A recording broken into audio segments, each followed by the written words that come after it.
Welcome back, everyone. Today we're talking about CTS, or cracked tooth syndrome. Let's take a look at a case together under the microscope so you can rule it out in your own mouth. You're about to watch me do a procedure. While I'm working away, let's chat about the case. This gentleman came into our clinic with pain in his upper right premolar. What kind of pain, you ask? Well, his symptoms happen to include bite sensitivity and cold sensitivity, which happen to be hallmarks of cracked tooth syndrome. However, those symptoms aren't alone sufficient for a diagnosis, and that's where the dental operating microscope and a little bit of blue dye come in really handy. After seeing this under the scope, I knew there was only one way forward. The problem with cracked teeth is that they're sensitive, and they have a very uncertain future, even with awesome treatment. The best we can do is prevent the crack from spreading and manage pain after the fact if it happens. How does the crack spread in the first place? Well, while you chew food, the cheek side and tongue side cusps of your teeth flex apart ever so slightly. And I'm talking about nanometers here.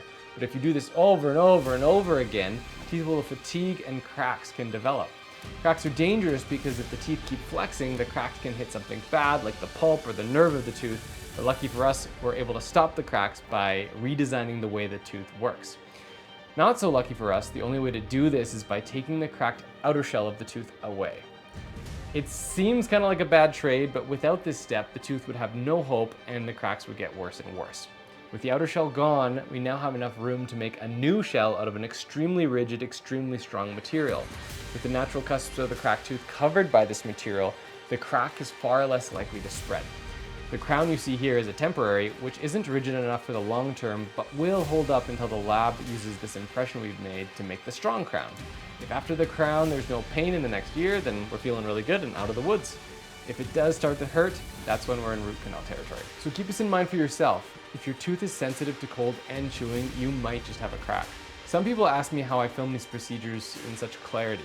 Well, I'm happy to announce that I'm actually partnering with Zumax Medical to bring you a comprehensive online microscope course within the next 6 to 8 months, so you can film and photograph your own procedures.